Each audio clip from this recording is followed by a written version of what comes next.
All right, let's do it live on a Tuesday edition of Cleveland Browns Daily. I am merely Beau. He is the great Z. How you doing, pal? I'm doing great. Official news here out of the Cross Country Mortgage campus. Wyatt Teller and the Browns have signed that 4-year contract extension. The Browns tweeting out at 12:44 p.m. And for the kids out there, we will have an exclusive interview with Wyatt fresh off of that big contract extension, Beau. So very exciting, although like all things, there's good and not so good today. Let's go glasses half full. It's a gorgeous day. Beautiful. The sun is out. There are no clouds. It's absolutely fantastic. I'm at home today because I got 2 sick kids, but despite that, I'd love to share this joy with you in person. So let's stay on Wyatt for a second, and then, of course, folks, we're not allergic to seeing things. We are aware of what about the Nick Chubb and Demetric Felton, and we'll get to that in a second, but let's just stay on Teller for a second because I do think there's a lesson here. This guy was on the scrap heap, man. He was on the scrap heap. And he came here in a trade that was a minor transaction at the moment. Minor. No one knew what he was a body at guard.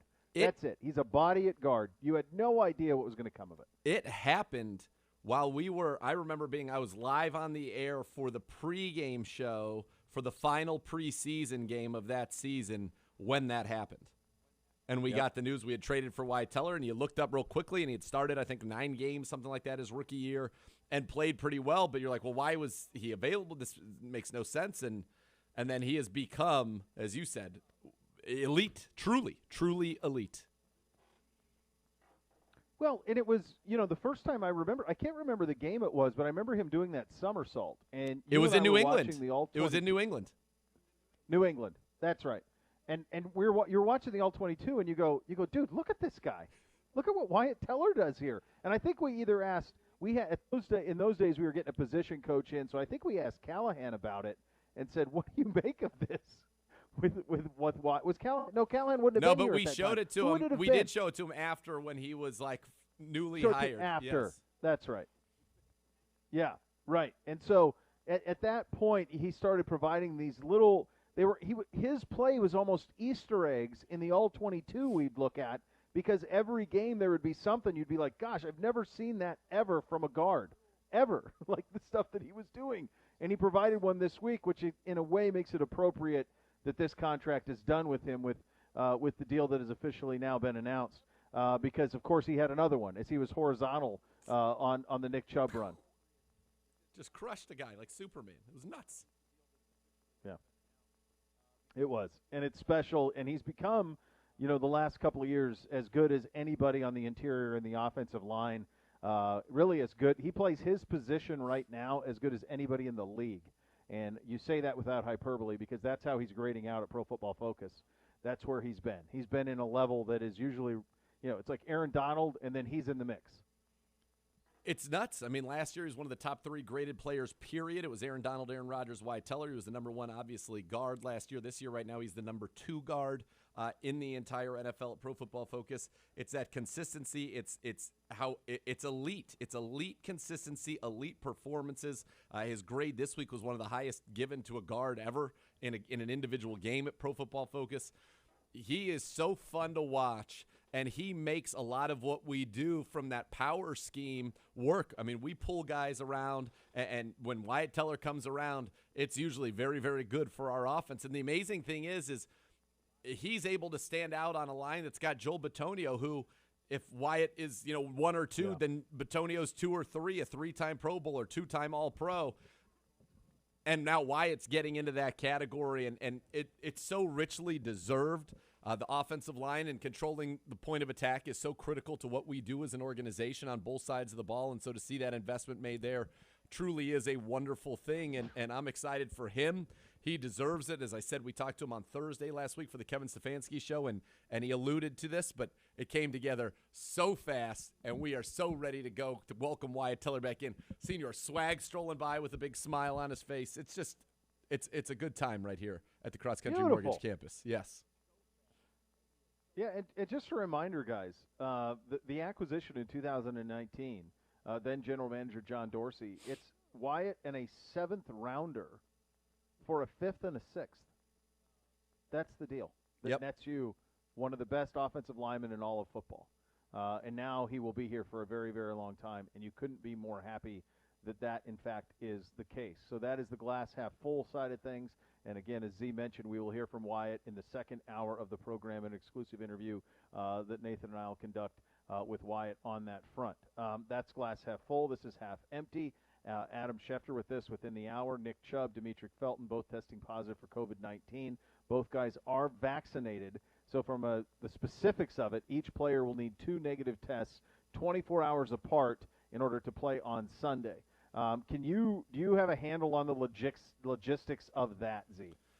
So in order, because they are both vaccinated, for them to play, they would have to be without symptoms and have 2 negative tests prior to Sunday's game. So it is still very much possible that they will be able to go.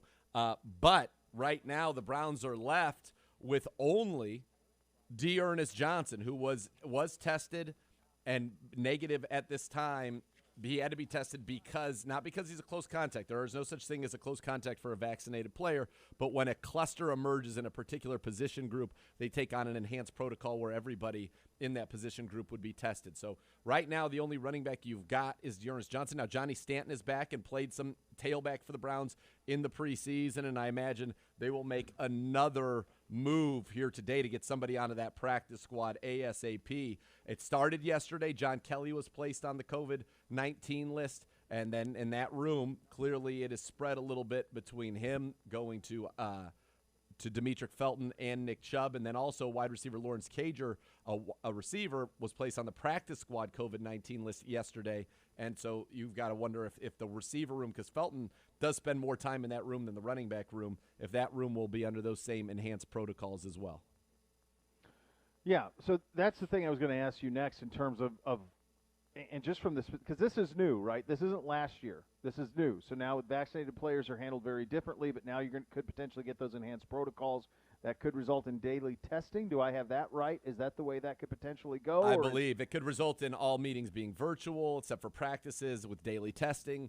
There are a lot of things that could end up happening, and we'll see what that is. You hope for the Browns that this is it, right? That this is where it stops, and that we can get on to the Patriots at full strength. But, you will not have, for example, Nick Chubb or Demetric Felton at practice tomorrow. You will need to have another running back in there. Now, D'Ernest Johnson showed the whole world what he could do in the game when he was asked to be the man on Thursday Night Football in prime time against a clearly solid Denver Broncos defense that just had their way with the Dallas Cowboys. You may need another big-time D'Ernest game against these New England Patriots, and right now that's how it's looking, that D'Ernest Johnson will be the man in that game. The big difference from last year to this year, and you correct me if I'm wrong on this, is in the old days there would have to be a certain amount of time from a COVID-positive test. That's not the case. So theoretically, Nick Chubb, if he is asymptomatic, he is vaccinated, Demetric as well, they will test every 24 hours until you get those 2 negative tests, correct? Yep. That can happen tomorrow. That'll happen Thursday, Friday, and up to Sunday. The other thing, and we were talking about this off air with Gibbe, but I know that this was the case. I'm pretty sure it happened with the Packers. You can, people were worried. We were a question of, okay, well, does he have to have that by the time we fly on Saturday? Not necessarily. If it did take until Sunday morning, my understanding, based on what we've seen around the league, is for vaccinated asymptomatic players with 2 negative tests, theoretically you could fly private Sunday morning to Foxborough and play.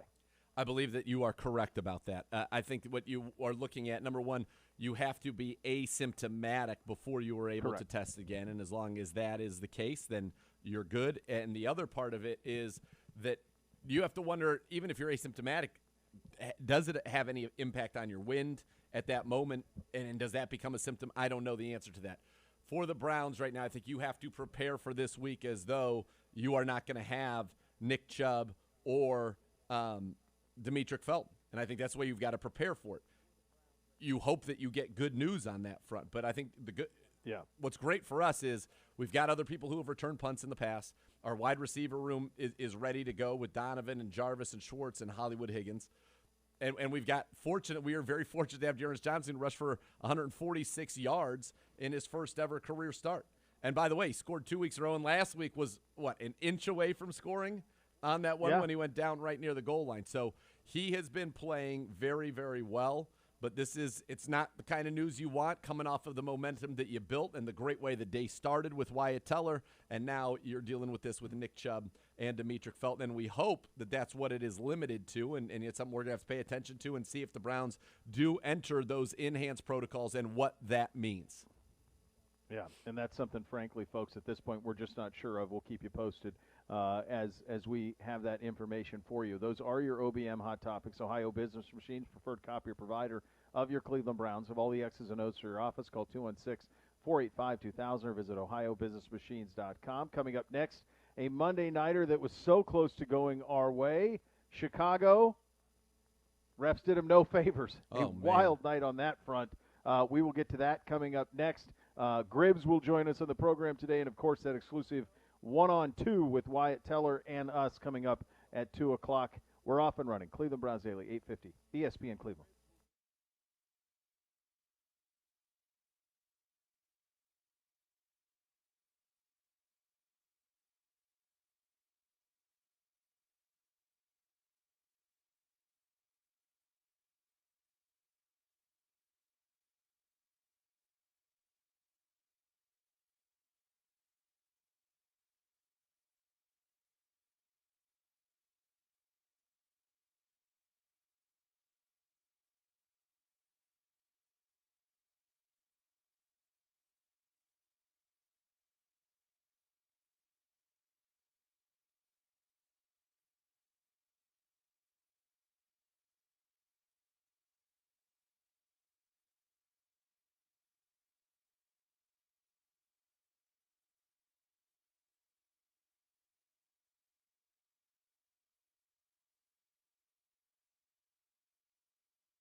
And Beau Bishop here for my friends at Raising Cane's. Don't call a timeout. Make the right play and score some hand-battered chicken fingers on this drive with Raising Cane's chicken fingers. Bring home a box combo with 4 hand-battered, cooked-to-order chicken fingers, crispy crinkle-cut fries, fresh coleslaw, buttery Texas toast, and Raising Cane's secret cane sauce. Top it all off with delicious iced tea or fresh squeezed lemonade. Game day never tasted so good. Also a proud sponsor of our friends at Ohio State Athletics. Go Bucks on that front. A former Buckeye almost got us a big one last night in Justin Fields. What a second half for him. Some crazy officiating in this one. Pittsburgh survives and moves to 5-3 with the win. I know you were paying close attention. Obviously, the officiating is going to get a lot of the attention here with what happened last night in Pittsburgh. As well it should. I thought it was a ridiculously officiated game. I don't even mind saying it in those terms. And it's unfortunate because the NFL, I think, is in a little bit of not a tough situation, but with the legalization of sports betting. And now this didn't affect the betting outcome. So you could say that unless you were somebody who took Chicago on the money line, which that is a bet that people would have made. Yes. You have got to get this stuff cleaned up. And to have – I realize, look, they're human beings. There will be judgment calls and judgment errors. But I thought that's why we have this guy in the sky. And I was told, or it's been reported, that the Sheldon Day roughing the passer call came from New York. So how can they not pick up the flag on the cut block? By the way, can you be called for a cut block if you don't touch the guy? They asked the official today. The media, of course, now with he said he saw him touch him, which is not true. Right, and he goes, which is not true. He's not. I mean, it was. And he was inside the tight end, which is also legal. Right. And then the one that's making the rounds is when the official, what's his last name? Tony Correnti, where he clearly leans in to the player, boxes him out. He butts and out. And then throws the flag. He boxes him out. I wish my 9-year-old would block out that well. In basketball. He's blocking him out and then throws the taunting flag and said it's taunting. And based on what? What are you talking about? Like, there's a camera on everything in the NFL, and the fact that was something that happened was remarkable. The NFL has a big problem in 3 specific areas, okay? And they're all subjective, and that's the problem with them. The taunting rules, what is and what is not, get rid of all of it. There's no reason for it. Nobody needs it in the league.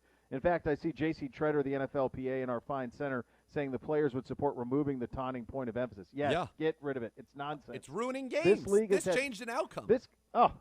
Absolutely it did. This had celebration in this league has gone on forever. Go look at Billy White Shoes Johnson. Ooh, great drop. Go back 40 years. There's been celebration in this league. Let them live, man. Let them live. The other thing, defensive pass interference. It's crushed us 3 times. Nobody knows what to do with it. And then the other thing is all the protection of the passer at roughing the passer. Where Justin Fields last night, in a scenario that is very clearly would have been roughing, we've seen far less called roughing on Kyler Murray, and there was no call last night on him, one where he clearly had gotten rid of the ball and was pushed to the ground. There is no consistency in those 3 calls. I'm fine with that call going the way that it was last night. Like, Justin Fields wasn't hurt. But it went against us the other way. Of course. It's ridiculous. This taunting thing is and the referee in his pool cited that as a point of emphasis. Okay. The taunting rule that was put in as a point of emphasis was done so under the guise of increasing player safety because it was going to prevent, congratulations. All the luminaries are here, but it was going to prevent a horrible situation from occurring in the minds of the NFL, which would be, for example, a guy gets a big hit, stands over the other guy, hulks up on him, emasculates him, and then later on you get a retaliatory cheap shot, and then we've got a fracas going on, and it's all chaos here, there, everywhere, melees. People are punching helmets, which is never a win. That is the stated reason for the end of the rule. Fine. What happened? No one wants that. Nobody wants that. What happened in this game was a player who, by the way, used to be a Pittsburgh Steeler. If you go to NFL.com, the jersey he's in on his player page is that of the Pittsburgh Steelers. Right. a guy who wanted, right, to make a play against his former team. Why wouldn't he? It makes all the sense in the world. Of course he's excited about that opportunity to get back at the Steelers. And yet, he was with Steelers in 2020, was with them earlier this year, cut. He makes the play. He walks a couple steps towards the Steelers sideline. He doesn't say a word. The cameras are quite good enough now. Doesn't open his mouth and just gives them a little like, you know who I am. Some of those guys are my friends. That's right. Should have kept me. Yes.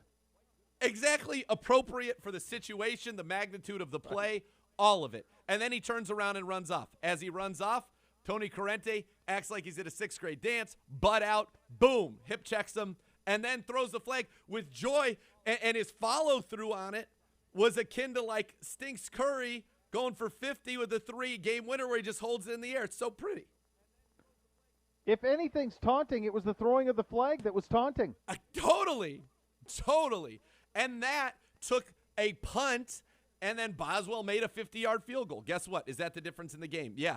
The other missed call goes from a touchdown to a field goal. That's 4 points. That's 7 points. The Bears should have won this game by a touchdown. And because of 2 calls by Tony Corrente himself, they do not. Outrageous. And if you're Matt Nagy, that's the thing about it. So I mentioned, number 1, gambling. Number 2, this is the NFL. Everybody involved with it knows the work that goes into this and knows that if you're a head coach like Matt Nagy, who's definitely on the hot seat, that another loss, they add up, the record is what it is, you could get fired. You get fired, that affects hundreds of families in an organization. Yes. And it shouldn't have happened. It shouldn't have been in that position at all, and yet it was. Defending it to me is crazy. At some point, you got to just be like, yeah, blew it. What can they do? And I guarantee the Bears are going to get 2 letters. Yes, they are. We blew it on the taunting. We blew it on that penalty down near the goal line for the chop block. We blew it. What good did it do? None. Guess what? The Browns, and other teams, when a call happens like that ridiculous pass interference on A.J. Green against the Chargers, sorry, we got that wrong. Okay, that doesn't put a win back into our win column. That doesn't put us right now with that game at 6-3. We're one of the top seeds in the AFC. We're the number 3 seed in the AFC. And now we're out of the playoffs looking in as of today. Yeah. And here's the deal. The technology exists to get this immediately right. 100%. These can immediately be made right with Sky Judge. Immediately. Whoop, blew it. These are 2 calls where you could see it immediately and go, nope, pick it up. Right now, pick it up. I wish that we would have had Manning cast last night because I would have loved to have seen Peyton lose his mind on this stuff. Gone nuts. Would have lost his mind on this stuff. And I know that the officials, I'm sure the guy, is friends with him. Was it last night? Terry Crawley, I think, was the name of the official that they had. I don't know the name of the official. Yeah, I think so, yeah. On the broadcast. But nonetheless, he was like, no, on both of these immediately. They just have to get them right. That's the bottom line. Get it right, get it right quickly. Just get it right because and by the way, there's got to be some situational awareness. You can't, after a big sack like that, and this is the least egregious taunting I've ever seen. Absolutely. Give them back possession of the football. You can't do it. You have to say, okay, this is the 4th quarter of a heated game. They made a great play. They're a little excited about it. These guys risk their lives. They risk their health to play this football game every single week. He didn't even say anything. He didn't bow up on anybody. He was still the people that you are accusing him of taunting, he was 30 yards from. Yep. You got to say to yourself, okay, no.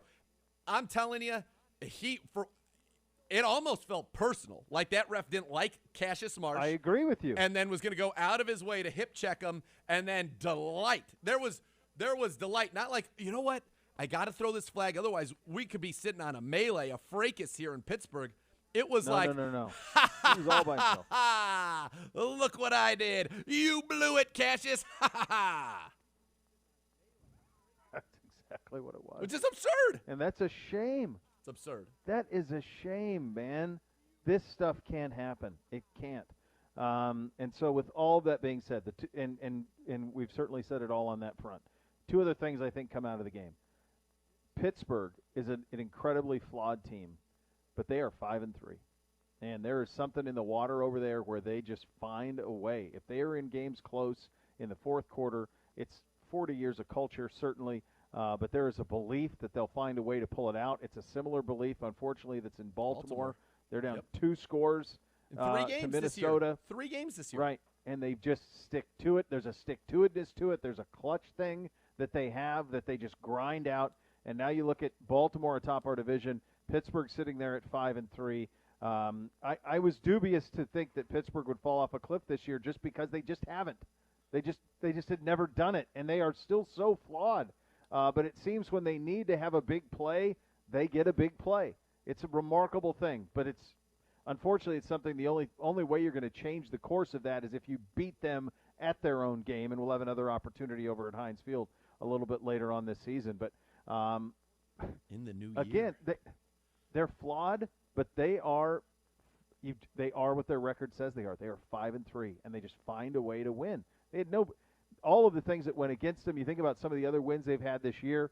They're good defensively. They're opportunistic defensively, and they don't shoot themselves in the foot. They haven't the last few weeks, and you're going to have to deal with them here in the stretch. I mean, and Boswell, who last week gets knocked out of our game, turns in, I saw McAfee said this, but maybe one of the best fourth quarters in the history of a kicker. 2 50-yard field goals at Heinz Field, becoming the first person ever, by the way, to make multiple 50-yard field goals in a game at Heinz Field. That is a treacherous place to kick. Then he recovers the fumble. Oh, that's right. And then he makes the game winner, all in the fourth quarter. Pretty good. I also think the other big headline from this game was the play of Justin Fields, the former Ohio State quarterback, in the second half. The Bears were absolutely inept in the first half, and he was nothing short of sensational in the second half. The accuracy on the deep ball, the last touchdown that he threw, and this is the biggest change from our game. It's amazing how far he's come in that month because he was lost against us, just completely lost, but he's not anymore. And the biggest thing that I saw was on that last touchdown, he had an alley to tuck it and go, and he's comfortable doing that now, which he wasn't when he was playing when he played against us. He was trying to hold the pocket. He's not doing that anymore. He's bouncing out and he's running. But what that afforded was he put it in a tuck position like he was going to run, and then as soon as Pittsburgh went, oh, holy hell, he's running, he put it back in his hand to throw it, threw a perfect touchdown for at the time what would have potentially been the game-winning touchdown, certainly the go-ahead touchdown. Chicago's got a quarterback. I hope for his sake and for the sake, that's a good fan base, I hope that they don't screw it up, but he has come a long way in a month, buddy. Oh, a tremendous way in a month, and made some big-time throws in that game. And, you didn't even feel – I actually thought he was going to score on him. It felt like they had figured things out with that Steelers defense and finding some holes in the cover 3 and the way that they wanted to play and attack some of those things, and they did. And I thought he played phenomenally well. I saw something on Twitter today. I can't remember who said it, that said, if it does not go well for Nagy at the end of the year, and believe me, it feels like Bears fans on Twitter would be very happy with that the guy that they should go after is Greg Roman, who has been, tremendous with dual threat quarterbacks, and the work he's done with Lamar Jackson obviously has been incredible, and that would be probably a real nice breath of fresh air for Justin Fields and that Chicago Bears team. Yeah, I mean, I think that would make a lot of sense. I'd call Ryan Day too. I mean, I would call Ryan Day if I were them, because I think from an offensive acumen standpoint, he has that type of juice to him, and he knows the player. I don't know if he would ever leave Ohio State, and I don't want to put S into a panic. But I do think that would be somebody that I would call on that front as well. But what they need to find for Justin Fields is their Stefanski. They need to find somebody that consistently puts him in a position to succeed at the quarterback position, and he can do a lot. And you saw that last night. His deep ball accuracy is the real deal. He can put it into very, very tight windows deep down the field on the money. So unfortunately for us and for him, it didn't go their way last night. But and unfortunately for the game of football, kind of marred by what happened with the officiating, which was simply not up to the standard that it ought to be. Yep. Coming up next, our senior staff writer, Sir Andrew Gribble, will talk about the Wyatt Teller contract and this huge game against the Patriots that's looming on Sunday. You listen to Cleveland Browns Daily on 850 ESPN Cleveland.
Imagine kicking back in the evenings in your very own hot tub. Now imagine actually being able to afford one.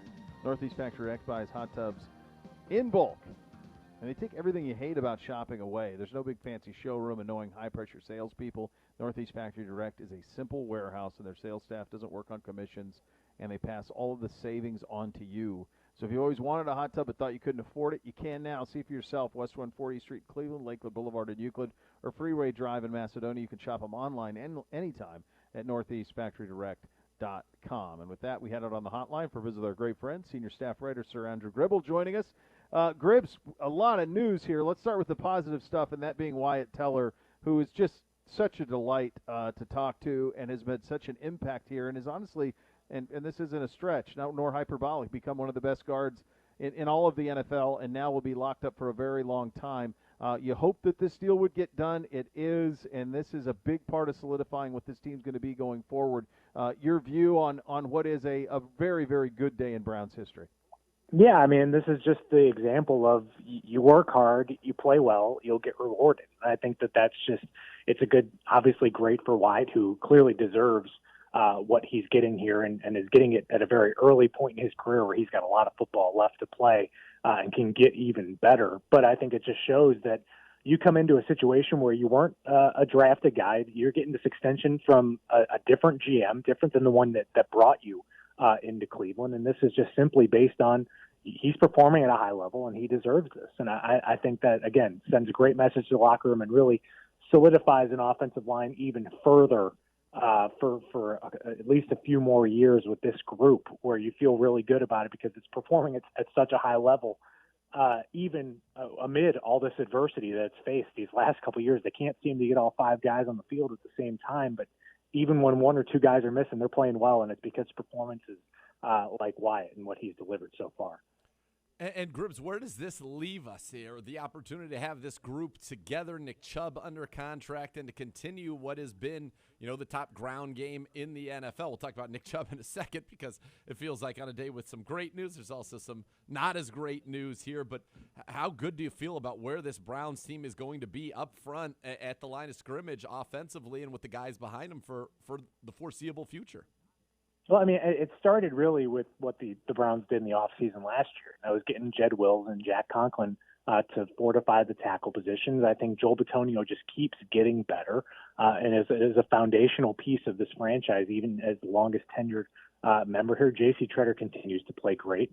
And Wyatt is ascending and now has the most years probably left on his deal of anyone on this offensive line. And he was kind of your one question mark going into the 2022 season, and now that's taken care of. So this is a group that I think is in place to be together for a while now. And I think that's great because this is the main, I would say one of the main reasons why the Browns are where they're at today, because they've played so well up front. They've been able to close out games with this group. They're opening huge holes for Nick Chubb, Kareem Hunt, Dearness Johnson, whoever you put back there. People are finding success, and it's really the chemistry and the coaching of Bill Callahan that has combined and made this group probably the best in the NFL of the last 2 years. Gribbs, we mentioned that marries very well with our talented running backs.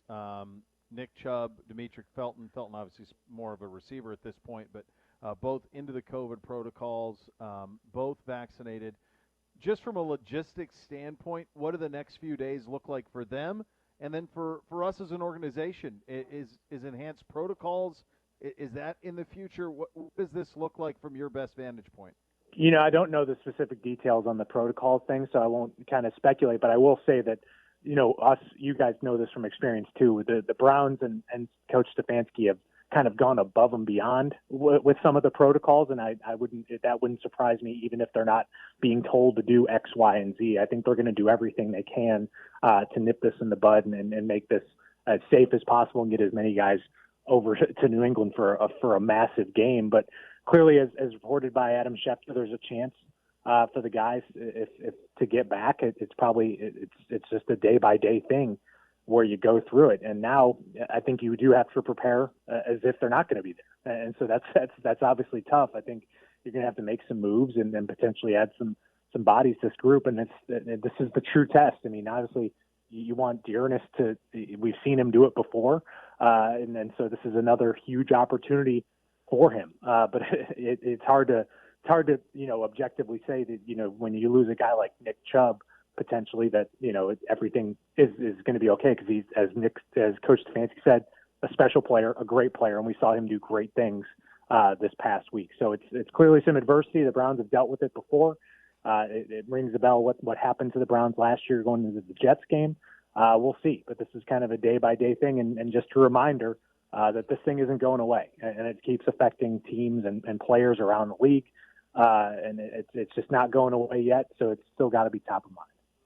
Gribbs, and help me out here as I try to think about it. I'm trying to think of, were there any other running backs who carried the ball for the Browns even this preseason that we would be able to look at? Because I would imagine, John Kelly was our fourth back. Stanton took some carries. He's still here. But was there anybody that was even with us, in camp or at the practice squad at any other point this year? I'm blanking on it. I'm completely blanking too, because I think you've covered it. Because you remember the Browns had Trey Harbison at the beginning of of camp, but then he went on IR. Really, I can't even remember if you brought anyone else in at that point, because the Browns were so set at that position. You saw so much of Felton, Johnson, Kelly in the preseason. You didn't really need anyone else. I mean, that was the reality. Corey Taylor II was the other guy that took 6 carries for 17 yards in the preseason. So I was just trying to think if there's anybody out there that has been here that would maybe be able to come in seamlessly. I know people on Twitter are already saying, well, do you think they're going to sign Todd Gurley? I do not think they're going to sign Todd Gurley for 1 week. Maybe they will. I don't know, but that seems like it would be a little bit of a surprise. Well, and then Frank Gore has a boxing match. I think he's out because of the boxing. But no, I mean, it's a test, and then you're going into a team with New England that is like Stefanski said yesterday, is going to be as well coached as any team you're going to face in the league this year because of Bill Belichick. So clearly not ideal, but I would say that it's good now, instead of finding out maybe Saturday the way the Browns did going into the Jets game. You've still got a full week to prepare, and we've seen this team going into that Broncos game. We were wondering if the team had enough bodies to even have 46 healthy guys on the sidelines. They've shown that they can prepare and deal with this adversity, and there's time on their side now to prepare going into New England in some adverse circumstances here. There's nobody better at this than Stefanski. I mean, he'll cook something up the next few days, Gribbs. We all know it. We saw it last year in the most absurd circumstances. You think about even the game plan for that Jets game where Baker was throwing to guys he'd never thrown a pass to probably in his life, and you're still put yourself in a position to win. This is different, obviously. New England is a team that is ascending, certainly. 2 teams at 5-4, Gribbs, as we kind of turn the page and take a look at New England. A New England team with quarterback Mac Jones, who stands – man, does he take a hit. He'll deliver an ankle twist as well, but he absolutely takes a hit. He'll stand in there. He's gotten better and better as it's gone along. It feels like they're kind of hitting their stride a little bit, New England, Gribbs. Yeah, I mean, it said 2 teams that are coming off really good performances, and New England's been playing well. Really, I think New England's been playing well pretty much all season. They played some good games against some great teams, and came out losers of those games. But those were like building block losses that they've kind of now taken and gone in the right direction. I mean, you look at the AFC so far, you've got basically 12 teams in the mix for 7 playoff spots. There's so much parity right now in the AFC. So this is a huge game. I mean, not to mention that, you want to keep the winning feelings going after such a great Sunday in Cincinnati, but it's getting down to the time where you want to start building your AFC record, building your tiebreaker scenarios, because all these teams aren't going anywhere. And like you said, the Patriots are getting better. They're figuring out what Mac Jones more and more, what he can do. They run the ball really well, Damian Harris and Ramondre Stevenson, and then they play sound defense. I mean, Matthew Judon was a huge free agent signing and has lived up to it in New England. So they maybe aren't as sound on defense as they've been in recent years, but they're making up for it with kind of all that talent they inserted over the offseason. This is a really good New England team, and with the way Buffalo has looked kind of sluggish these last couple weeks, I mean, they might have higher ambitions than just getting into the playoffs. I think that they probably believe that they can have a chance at this division. So a big game and a tough place to play, as we saw a couple years ago, but it'll be a good, I think, evenly matched game. It will be, and it is so tight in this AFC, and Beau and I talked about it earlier. It's why last night was so, you were watching it thinking, okay, maybe this could have some actual implications for us.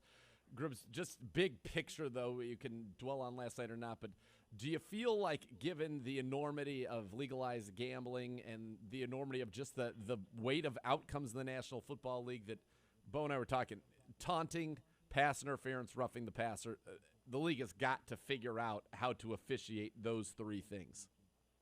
Yeah, it's tricky because, I think I've seen, some of these in the pass interference has almost taken a back seat to the other two, to be honest. I mean, there's some tough calls that are made, but it's the roughing the passer and the taunting that you're seeing the most questions about on social media, at least. And the roughing the passer, I almost thought this last week they were loosening things a bit, where you saw some hits and you're like, oh, that used to be roughing the passer, and I think it's a very difficult game to officiate because it moves so fast. Like, being on the sidelines, that game moves so fast, and how they make the calls that they do and the accuracy with which they do is already impressive. These are the best officials in the world at what they do, but when you add another wrinkle to what they're out there looking for, makes it really tough. And so I think you're making a very difficult job harder on the officials, and I think that's where you're running into these issues and these inconsistencies. And scrutiny has never been higher on officiating than it is now with social media, like you said,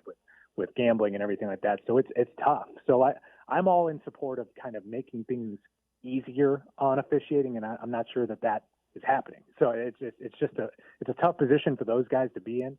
And it's a tough position for players to be in a lot of these kind of emotion-fueled in an emotional game and getting penalized in that way. Always good talking to you, Gribbs. Thanks for your time, bud. Thanks, guys. All right, good stuff with Sir Andrew Gribble, our senior staff writer here, talking a little bit about Wyatt, what's going on the COVID front, and then what happened last night from an officiating standpoint. The Jokic brothers. I don't want any piece of them or the Morris brothers. I mean, those are two formidable sets of brothers. No, that feels to me like a Mortal Kombat situation, like the old video game. Feels like an undercard, a 2-on-2 Texas Tornado undercard for the next Jake Paul celebrity boxing night. Oh my gosh, I think those guys would eat those guys apart. I don't know that they would. I don't sense that they follow rules. So you're saying that you have the Morris brothers as huge underdogs? I think, I'm going Jokic brothers, but I think it's close. I think that's really formidable. I think that's really, really formidable. I think when you talk about full back neck tat all the way up, there's no doubt that that's something. And then Eastern European bloc, I'm always a little concerned. I mean, you're talking. I don't know. Buzz cuts, the whole thing. I think those, and they are so ready. Levitar just tweeted out an image of them at the Suns game last year. They want all of the smoke. Oh my God! When they were ready to brawl last year, yeah, they're ready.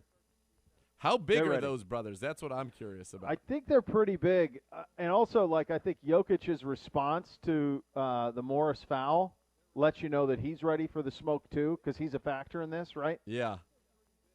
So I think that only adds to it. Yeah, that only adds to it. So I'm looking at a picture now with the brothers with Nikolai. Nikolai's a good 7-footer. The brothers look to be a shade shorter than him. The one brother that you mentioned. So to me, there's one that's going to have to carry the load there, whereas the Morrises are both 6'8". His name looks like Straninja. Yes. The Morrises are 6'8", and both obviously elite athletes, but it's the one Jokic brother who's got it kind of looks like Stipe a little bit. He's got kind of the Stipe We're talking haircut. about the same guy. Yeah, that's the guy that's the dude that you're like, okay, and he's plenty big, and he's eager for the smoke. Well, we got a mugshot here too. We've got him. He's been arrested for not anything great, by the way. Oh boy, no. Yep. Yeah, I don't know. Let's just all go ahead and keep this one. Let's keep this peaceful here. Wow. Speaking of peaceful, what'd you think of Curb this week? Keeping the peace at the dinner table. I think that it was one of those things that it really hit on something that is so true in any type of a dining situation where you are at a straight table.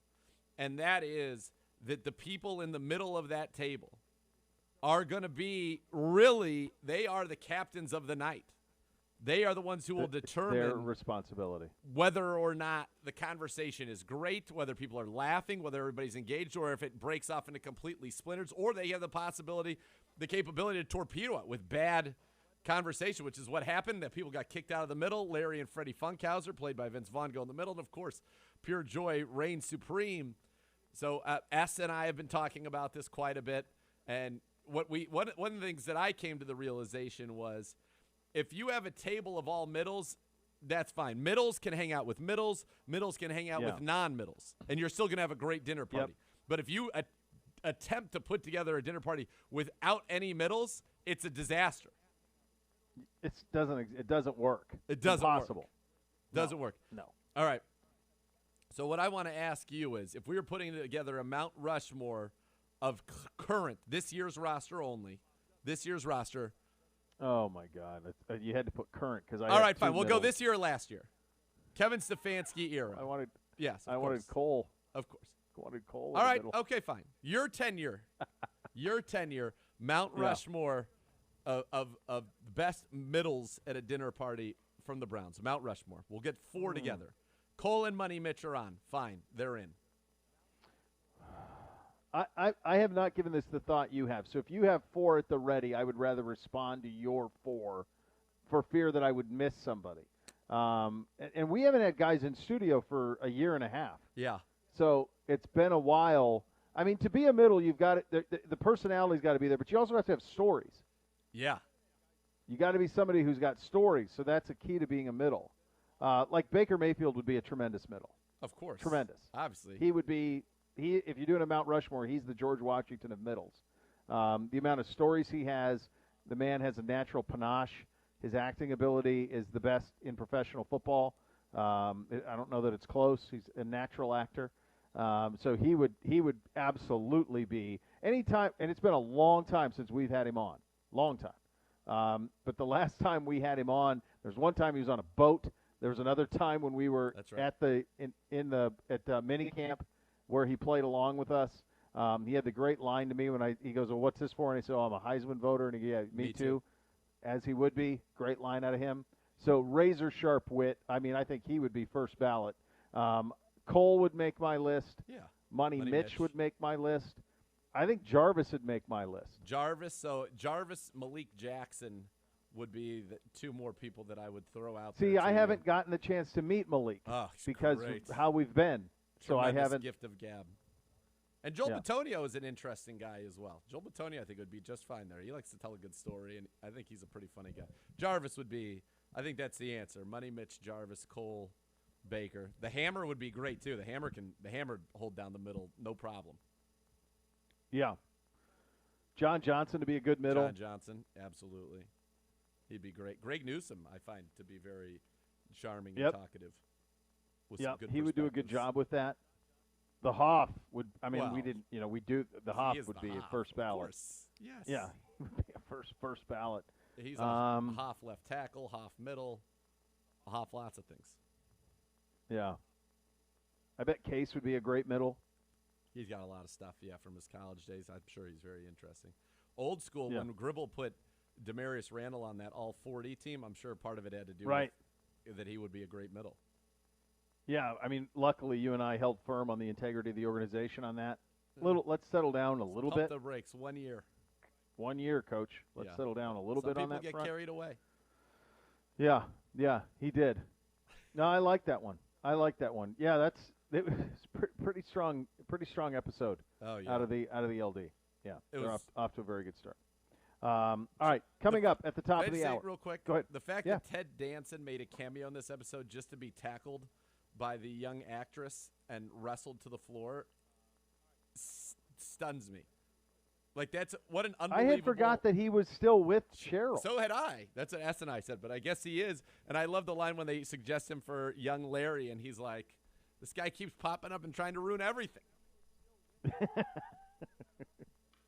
Yeah, very, very good. All right, we'll do the AFC playoff picture and the NFC, but the AFC, throw a bunch of teams in a hat. You tell me who's good. A lot of good. I don't know if anybody's great. We will get into that coming up next. I want to tell you about Rumpke Waste Recycling, family-owned and operated. Whether you join them as a customer or as an employee, you'll be part of the family. Visit rumpke.com to learn more. You listen to Cleveland Browns Daily on 850 ESPN Cleveland.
car, truck, or motorcycle accident cause you injury, call the injury lawyers at 1-800-ELK-OHIO for a free case review. Elk & Elk is a proud partner of your Cleveland Browns. And so we are, well, this is what's awkward about 17 games, right?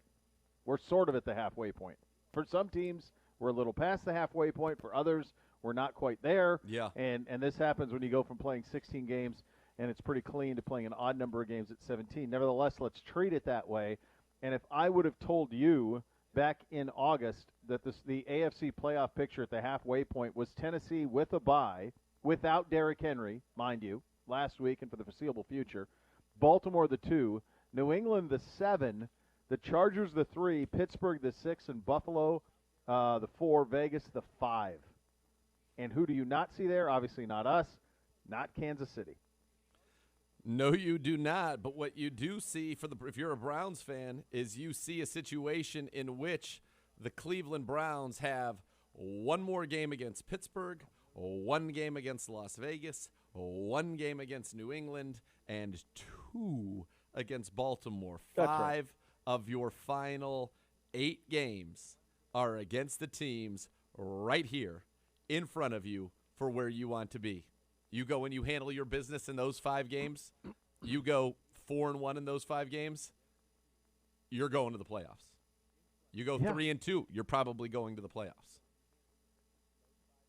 Yeah. No, everything that you have is there for you. It's just been a wild first half of the year, and I think it was most evident by what we saw on Sunday, where a Buffalo team that at various points in this year you would have said looked like the team to beat in the AFC. In fact, if I would have picked one team before they played Tennessee and before they lost to Jacksonville, if I would have picked one team in the AFC that would seem to be the most consistent, the most ready to ascend, the most complete, it would have been Buffalo. And then somehow they score 6 against Jacksonville. The Jags. How? I don't know. How do you make sense of that? I don't. It's stupefying. It's stupefying. That loss was nuts. Honestly, their loss at that time of the season, their loss to the Steelers week 1 felt nuts. Yeah. It's wild. There are 3 that stand out when you think about 3 craziest losses of the year for me. Buffalo losing 9-6 to Jacksonville. Dallas getting down 30-0 at home. Yep. 30-0 at home. Guys, the Dallas Cowboys were 10-point favorites in that game, meaning that the Sharps at one point in the third quarter in that game were 40 points off in the NFL. That doesn't happen. No. 40 points off. It was 30-0. Dak had a couple of garbage touchdowns to make it seem closer than it was, but it was 30-0. So that one, Jacksonville were 14.5-point dogs to Buffalo. They won 9-6. Buffalo's favored by 14.5. And the only other one that was like that was when the Saints beat the heck out of the Packers in week 1. Which was also that was stunning. one that. Yeah. Those 3 are the ones that stand out to me as the ones that are just so hard to wrap your head around. I don't know what to do when I look at this Tennessee team. That was such an illuminating performance for them in Los Angeles against the Rams from their defense, because their defense had not been great, but they thoroughly confused Matthew Stafford on Sunday night. Their defense right now up front is as good as anybody. I'd put them, they're there with us in terms of pass rush, win rate, things like that. They are right now number 1, just like the Browns. They're one of the top teams in the league. And you think about Harold Landry, you think about Simmons, who had a monster game, Denico Autry. I'm sorry. They've been really, really good at disrupting. And if you can disrupt a team like that, I think Tennessee has a chance. They've been, like I said, such a good defense of late. That combination for them, that defense is what won them that game. And that defense is what's going to have to carry them. And a year ago, remember, they really struggled as a D. But this is a team. Oh, yeah. This is a team that was in a shootout with the Colts. But other than that, you've got, and a shootout with the Bills, shut down the Rams, shut down the Chiefs. It's kind of stunning what this Tennessee Titans defense has done as this season has progressed. Because at the beginning of the year, you give up 38 to the Cardinals, then 30 to the Seahawks. You lose to the Jets. You give up 31 to the Bills, 31 to the Colts again in that overtime game, but just an incredible performance that was just turned in right there against the Rams that you have to take notice of. And if you think about their schedule the next few weeks, you get the Saints. That's not a scary offense right now. You get the Texans at home, not a scary offense. The Patriots, while good, not a scary offense. The Jags, not a scary offense. The Steelers right now, not a scary offense. And then you wrap it up with one more against the Dolphins late in the season.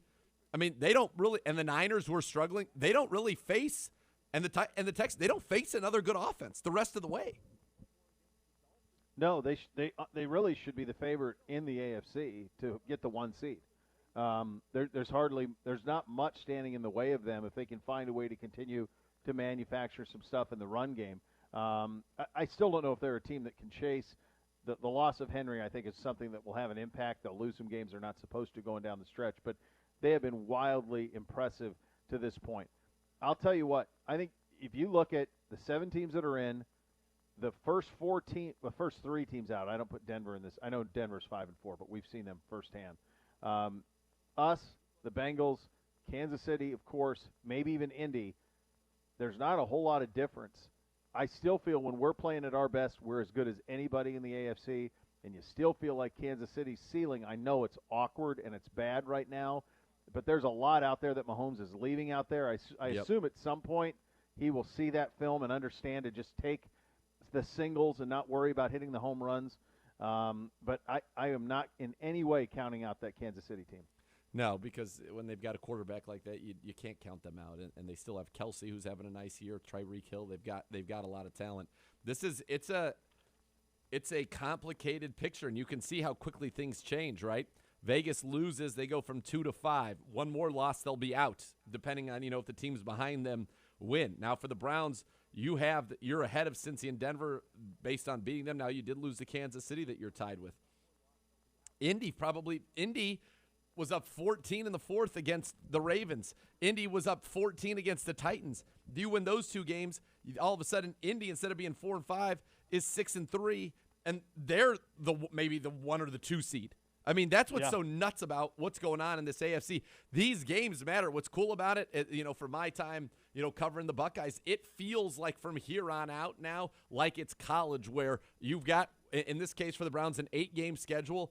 All of them are going to be against teams that are trying to go to the playoff, and you've got to handle your business. They're all big games with the exception of Detroit, but that's a big one too because that's the one you've got to have. Like when you're the Buckeyes and you're going to Illinois, you've got to have that. That's one it's a layup. You got to have it. That's what that game is for the Browns. So this is really it's kind of cool. 7 of the 8 games left. It's really fun. They're all playoff teams, all of them. Yeah. Yeah, no, it's really fun for us. I'm not sure it's going to be really fun for our coaching staff, but it's really fun for us. And all you got to do in the AFC, guys, very clearly, is get into the dance. The NFC, you thought you had clarity, right? Tampa Bay loses 2 weeks ago before going into the bye week, and it opened wide open, certainly, for Green Bay, right? Opened wide open for Green Bay, opened up for Dallas. Green Bay, Rodgers is down. Dallas lays an egg. Arizona goes to San Francisco and wins with Colt McCoy. No. Right now. Okay, not just no. Come on. No DeAndre Hopkins. No A.J. Green. No J.J. Watt. Come on. There are currently 3 teams in the NFC South in. Bucks, Saints, Falcons, all in. The gutless Falcons would be in as the 7 seed if the playoffs started right now. It's wild. I mean, did you have that? I mean, no. The Saints couldn't look worse right now. Atlanta couldn't look worse. Carolina's been playing dreadfully. That's why Seattle is an interesting team. Russ coming back. They're off of their bye week to maybe make a move. Maybe they are a team that would actually go in and get the services of, Odell Beckham Jr. because they're in the mix. They've got to feel like they can do it. And then Minnesota has to feel like they've blown it. You blew it, boy. They have so many opportunities to lock this thing down and to go ahead and make a couple of huge, huge moves for that team to win a couple of those games that would absolutely change the tenor of what they were doing and where they are in this season. Yep. Yeah, there's no question. This is going to be an awesome, awesome stretch run the second half of the season in the National Football League. Still so much more to come, including Wyatt Teller. You're listening to Cleveland Browns Daily on 850 ESPN Cleveland.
Well, certainly a lot of bad advice about gambling, from secret methods to picking lottery numbers to betting big when you're on a roll. These myths can lose you money, get you in a lot of trouble. So before you wager, find out what's real and what isn't at keepitfunohio.com. This is, and you mentioned this, Z, there is a collegiate feel to where we're going to be here over the next couple of weeks because of how wide open this is, which is why it was so crucial to play the way you played in Cincinnati. Yep. Obviously, with the news about Nick Chubb and Demetric Felton and the COVID list, fingers crossed that they're back on Sunday. at some point in the coming weeks, the cavalry will come over the top of the hill in terms of JOK and Kareem Hunt. So that is out there, and you got to feel pretty good about that. All of those things certainly have you pointing in the right direction for a very, very big game in Foxborough. But none of that's possible if you don't get the win against Cincinnati. And as you look back on it 2 days out, you can't help but appreciate how important that game was. No, you're right. It was massive, and it was a game that, like you said, we heard things. The season is on the brink. The Browns, it is a must-win. We are desperate, and to go out and turn in your best performance of the season at that time was incredible. So the Browns last week, and this is I'll take some pro football talk real quickly. The Browns were 16 in their power rankings last week. The Bengals were 11. Every team on your that's left on your schedule, with the exception of Detroit, is listed on this one ahead of you. You've got the Green Bay Packers at 5. You've got the Ravens at 7. You've got the Patriots, this week's opponent, at 10. You've got the Steelers at 11, and the Raiders at 13. So when you talk about opportunity to prove that you are the team that everybody said you were before the season, it's right there. And I love that nobody is crowning them after that game. Yeah, it was a great game. It's not really moving the needle for people because we have to do it multiple times in a row against these teams. Now, you get this one this weekend and win 2 in a row against that type of a team. What you get to do then is get Detroit, and you have the potential, if you handle your business at home, to be 7-4. And that is a great position to be in if you're the Cleveland Browns. Yeah, it's kind of what's required. By the way, I'm seeing some news on the Aaron Rodgers standpoint. He's doing his weekly hit on the McAfee show, and he said, "quote There's a small possibility he'll play Sunday." This could be a pretty remarkable heel turn out of him. In what sense? In the sense that he doesn't play even if he's cleared. Small possibility. Theoretically, he would be good to go by Sunday.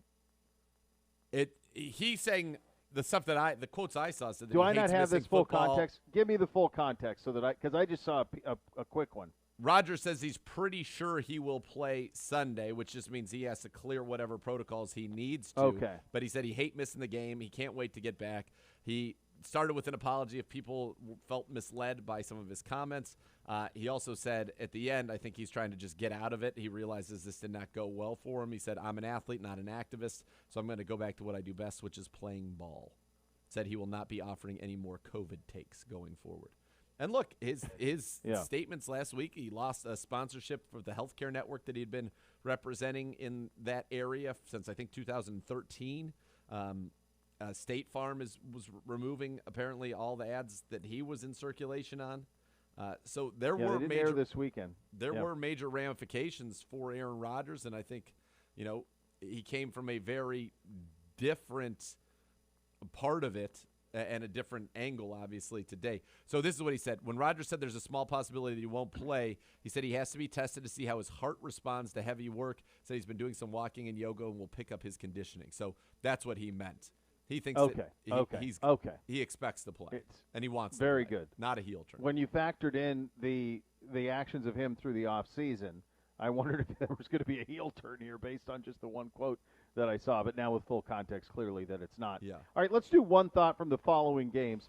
Let's start with the Sunday Nighter, Tennessee 28, Rams 16. What say you, sir? Just dominant defense from the Tennessee Titans. Dominant up front, getting after the quarterback and really just wrecking what had been one of the best offenses in the National Football League.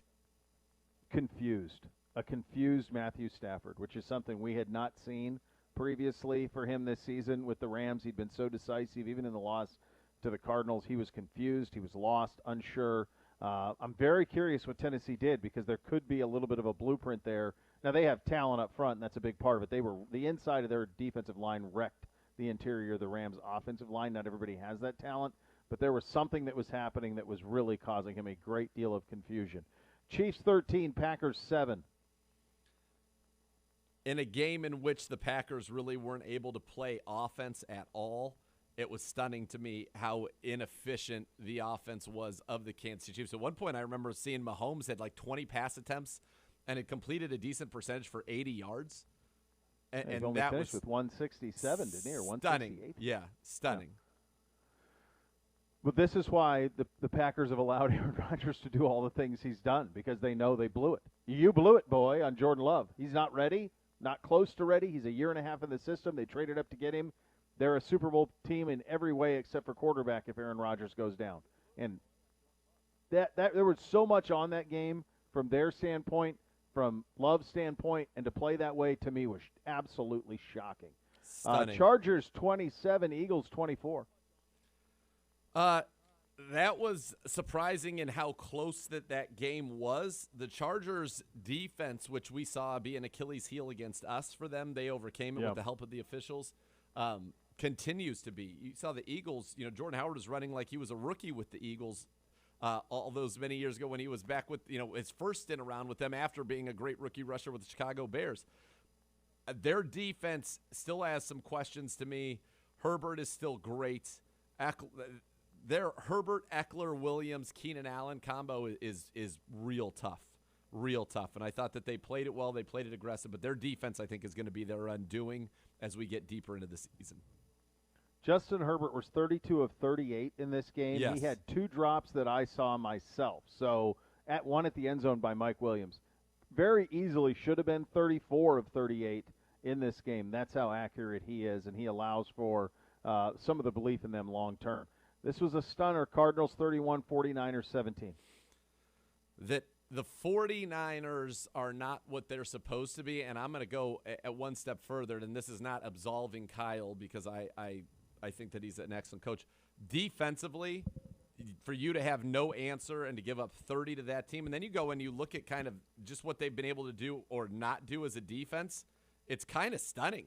This was a team that was a very good defense, and they got rid of DeForest Buckner, but they're still they still have a lot of talent at every level on this defense, and they're just not getting it done. Their secondary has been dreadful, and as you look as the season has gone on, this was a defense that was early in the year playing pretty well. Last 3 weeks, 30 to the Colts in a deluge, 22 to the Bears, which doesn't look as bad with what the Bears just did to the Steelers, and then 31 to Colt McCoy, but when you're doing that to Carson Wentz outdoors in the elements, you do it to Justin Fields outdoors, and then the Cardinals at your place, that's not very good. And they'd been pretty good before that. It's just there's something's amiss. I don't know what it is. They are not the team that they should be. Very, very disappointing football team. Very disappointing. Kyle, not a rock star. Hot seat. No, he's not on the hot seat. Hot seat. They need to figure out what Trey Lance is. The norm is not good. The outlier is the Super Bowl year. Yep. The norm is a lot of this, unfortunately, for him. Denver, this one, Broncos 30, Cowboys 16 at one point, 30 to nothing. One of the most stunning outcomes of the week, and it goes back to when people said, Dallas. "Oh, we're just going to go ahead and roll over the Broncos." That was a good win against that team. I'm in and this is not fantasy related, although it is. I know Melvin Gordon is still kind of plodding along and doing well, but that Javonte Williams, whenever I see the highlights, that guy looks like he should have the ball a lot more than he does. Yeah, I would agree. And yes, that's the most stunning one. I'll tell you, this one was too. I had New England winning this game, but it's not as comprehensively as they did. Sam Darnold reverting back to what has become his norm, 24-6 Patriots over Panthers. The Panthers are broken on offense, and it's the quarterback. Sam Darnold, I think, what has he thrown, like 9 interceptions in the last 4 games? Something insane Just like lost. that. He's lost. McCaffrey, Yep. They've got a lot of talent too, and I think they came out with a really good scheme at the beginning of the year, and now that has been on tape, it's caught up to them, and their defense is now being put in very difficult situations. It's not their D was elite earlier in the year, and they're just not able to play that complementary football that they want to. I feel like they are sinking like a rock. Yeah, I would agree, and I wonder if they'll be in a position now to maybe draft a quarterback. I don't know, but they certainly will back in the Deshaun Watson sweepstakes if those sweepstakes open up again. Falcons 27, Saints 25. Both these teams would be playoff teams, Coach. The Falcons are somehow not gutless as we can think they are at times. They're still the gutless Falcons. They're still gutless. Maybe they're not gutless. 9 and 8, they're gutless. Maybe they aren't. I don't know. No Calvin Ridley. That division. Cordero Patterson's renaissance is one of the most stunning things I've ever seen. They have changed. They go to him when they needed it at the end of that game, and he delivered. I think that's one of the most stunning things about it to me, is that they needed to go the length of the field. They do it, and it's Cordero Patterson again. It is a stunning thing. The Saints are my do the opposite team, though. Anytime I think that they should go this way, I do the opposite, and it tends to work out well for me. This is a killer. Ravens 34, Vikings 31 in overtime. Vikings had this. The Mike Zimmer. Vikings might have one of the biggest collections of awful losses that I have ever seen in one season. It's a lot. Just awful losses. They blew it against the Bengals in week 1. They blow it in this game against the Ravens. They lose to Cooper Rush on the road, which was nuts. And it's at their place, yeah. Yeah, just so bad. But they're still in. How in that game do you have a lead the way that you do, and in the second half of the game, Cook, Jefferson, and Thielen don't touch the football? Thielen's touchdown. Thielen finished the game with, I think, two catches for 7 yards in the touchdown. The touchdown was the end of the game that forced it into overtime. Cook had 90 yards at the break, finishes with 110. Jefferson had a 50-yard touchdown on his first catch on the first possession of the game and finishes with 60 yards. Like, I don't understand that at all. Yeah, at all. And they feel like a road to nowhere team. Like they've already exceeded their ceiling, and now they will just revert back to the middle. Giants 23, Raiders 16. I just think there's only so much the Raiders can take on as an organization. I think that's right. I think this week was obviously overwhelming with everything with Henry Ruggs, and they go out and they're going to get Deshaun Jackson now to kind of fill that role for them. But they've taken on a lot, and I think unfortunately for them, that was a big loss, and now they're a team that needs to get ready and in a hurry and turn it around, because for all these teams, all of these games matter now. They're huge. I mean, it's huge. You think about, in our division, all right? Yep. Just think about these two divisions. In our division, you've got Baltimore's the 2 seeds, Pittsburgh's the 6, Cleveland and Cincy right now are 8 and 9, chomping at the bit to get in. In the AFC West, you've got the Chargers are the 3, Vegas is the 5, Denver and KC are both 5 and 4, chomping at the bit, waiting to get in. All these teams have to play each other. We have 4 more games just with our division. I'm sure the AFC West has multiple games in their division. Yep. And we happen to play the Raiders. Like, that's wild. Yeah. I mean, then they have to cut Damon Arnett as well. With what he did over the weekend. So it has been a brutal week for them. We've talked about Jacksonville and Buffalo, and we're not going to waste time on the Dolphins and the Texans. That's just a brutal game down there. The bottom of this league is really bad. The middle has gotten huge. And in terms of ask yourself the question, is there a great team? I don't know. It appears right now, when you factor in all the injuries around the league, that there isn't. The team that has gotten through the most, despite it, is Arizona, very clearly, that they're the team. And we've seen them in person in terms of when they're relatively healthy, what they're capable of. And right now they seem the most complete. The 2 losses the Rams have had are hard to wrap your head around, how dominant, how poorly they've looked in those 2 losses. And that's what's wild about the National Football League, right? That is what is crazy, and that they can one week look so great, the next week not. That's why I think this year's playoffs are going to be as compelling as any in recent memory. It's not a preordained, here's who's going to the Super Bowl. It's who is going to show up and play their most efficient game on this day and advance. Because any of the teams in the AFC can beat each other without question. And I think that even extends to the 4 teams that are not out. Now, do I think Denver can beat anybody in the AFC? No, I don't. I think that's an anomaly. But when you go out and you put a whooping on Dallas the way that you did, you have to take note of it. You can't just say, it didn't happen. It did. But Cleveland, Cincy, Kansas City, Buffalo, Vegas, Chargers, Pittsburgh, New England, Baltimore, Tennessee, and I'd even add, even though they're only 4 and 5 and they've choked away a couple of games themselves, Indy is not. Yes. Indy's a dangerous team. Carson Wentz is playing well. Jonathan Taylor right now is dominant. There's no question. Yeah, there's absolutely no question. There's also no question when you're looking for a local presence and a monster global footprint, and that's when you check out my friends at EOX Vantage. They are one of the, certainly trusted by some of the biggest brands in all the world. This is a testimonial from EOX Vantage client Ed Scheel. Ed is the vice president at Skyward Specialty Insurance. He says, quote, "The tools we've designed with EOX Vantage are real business changers that open the door for us to all sorts of valuable opportunities and efficiencies. They help our team members stay on the same page while collaborating remotely, make it easy to communicate with customers, cut way down on manual data entry and the associated input errors, and cut hours off processes and response times. Operationally, it is a brand new ball game for us, and it can be for you too. Learn more about EOX Vantage by visiting www.eoxvantage.com or call 216-298-1616. You're listening to Cleveland Browns Daily on 850 ESPN Cleveland. You're clear.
On 850 ESPN Cleveland.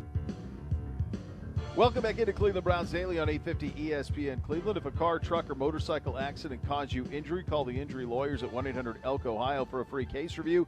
Elk & Elk, a proud partner of your Cleveland Browns. And with that, we bring on the man of the hour, and there are few people we could be more happy for than the great Wyatt Teller. He made an immediate impact on this team. We all remember the somersaults. It feels like every game there's a moment, and now he is a Cleveland Brown for a long time. How good does it feel, buddy, for that to be the reality? Yeah, they were definitely crazy. It was it's a blessing that we got it done. Now we can focus on the Patriots and get ready to play. But no, it was definitely a blessing to stay here for another 4 years and continue to work on what we're working on. And you and I talked last Thursday, Wyatt, for the Kevin Stefanski show, and you mentioned how much you wanted to stay in Cleveland long term, and we knew maybe something was in the works. Did this come together quicker than perhaps you expected? And you have to think, you going full Superman and spearing somebody on the Nick Chubb 70-yard touchdown run, maybe that accelerated the process. Yeah, no, you'd like to think so. But no, it was definitely, it was slow until it was fast. That's kind of how all negotiations are. It's, hey, we'll give you time. There's there's more than one player going through contract stuff, and given all the great players, or expensive players, great players, and everything here, it's a lot of work, and I commend AB for dealing with it and everything last week. We had a little bit of outside noise and inside noise that turned to outside noise, but thankful we could get back on track and get the win in the way we did, and continue to work. Wyatt, I just have to run this by you. I don't know if you've seen this yet, but this quote from Andrew Berry to me is maybe all time, and I would have to imagine is the only one of its kind in the history of a contract extension press release. And it reads as follows: "To see Wyatt turn himself into one of the top guards in the game has been an enormous pleasure.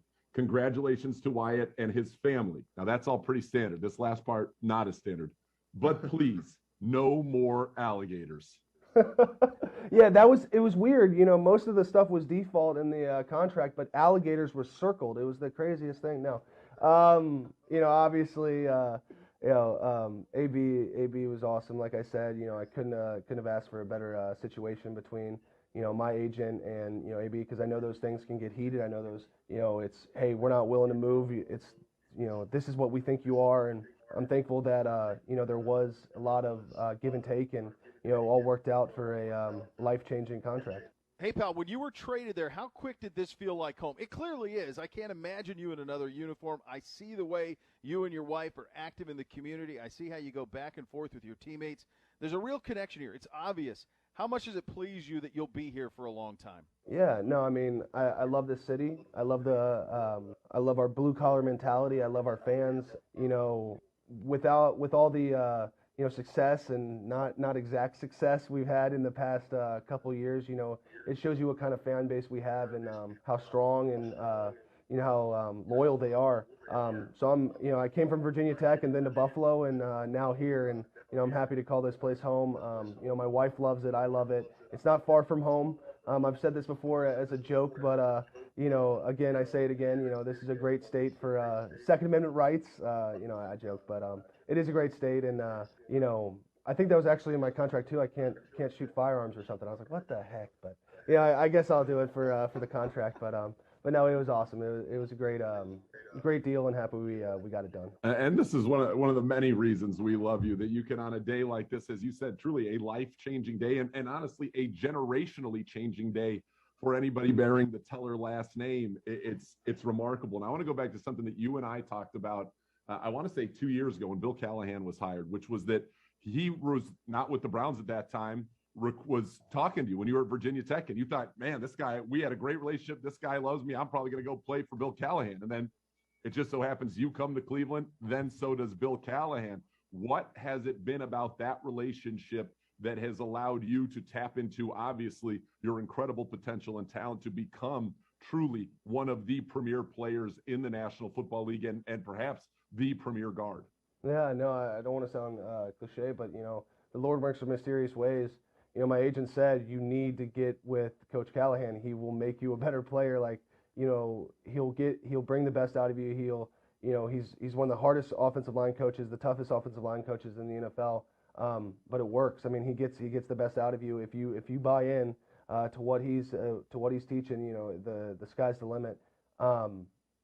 And that's what I did. I went from a rookie where I was asked to kind of fill in for 23 years of experience lost between Rich Incognito and Eric Wood in Buffalo, and obviously I didn't do a good enough job. Got traded here.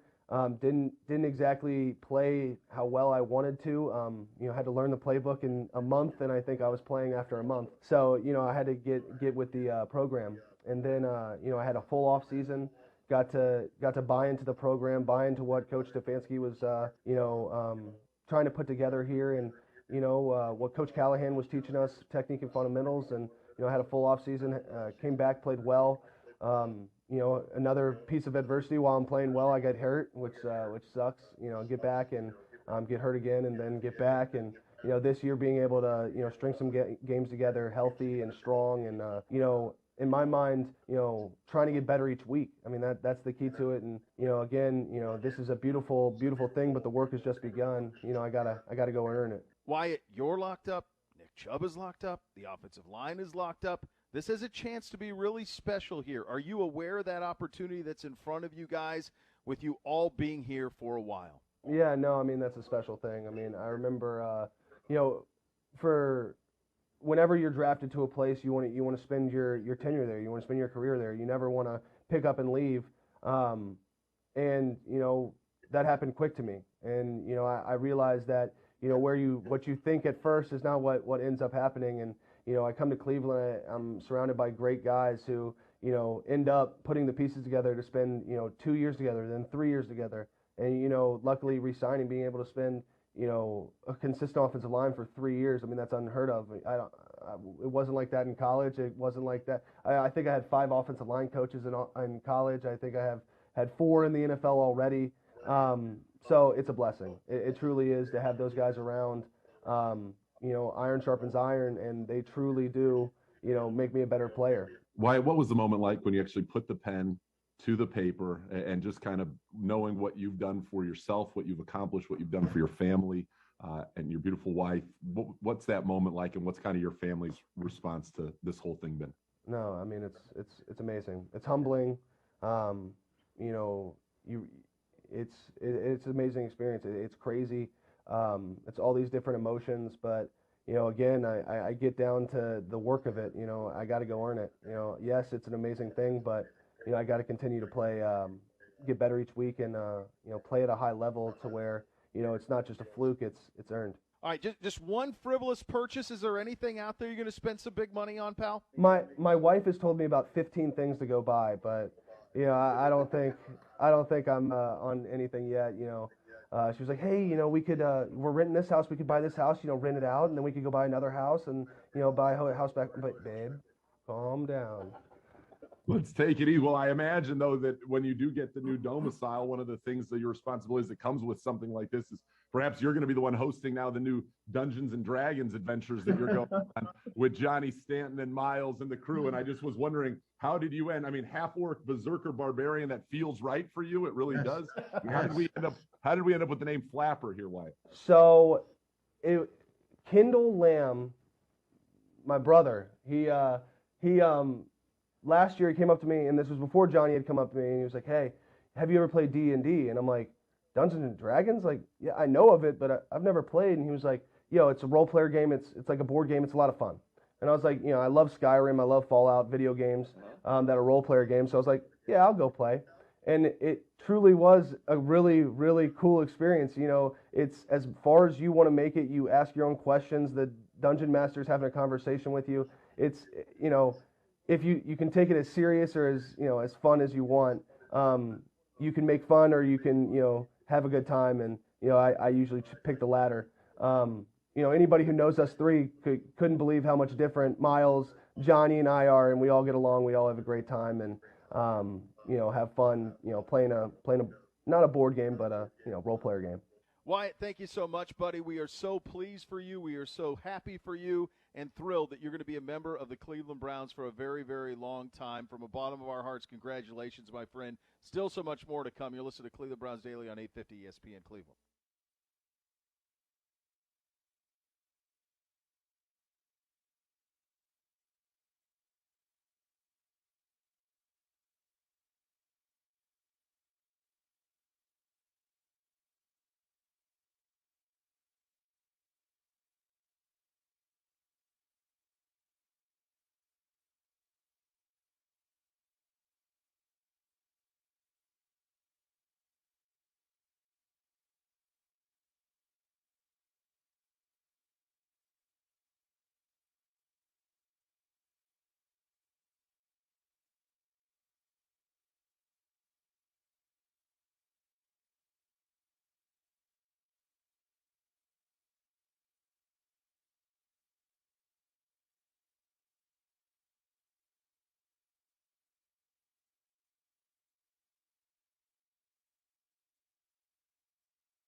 Cleveland.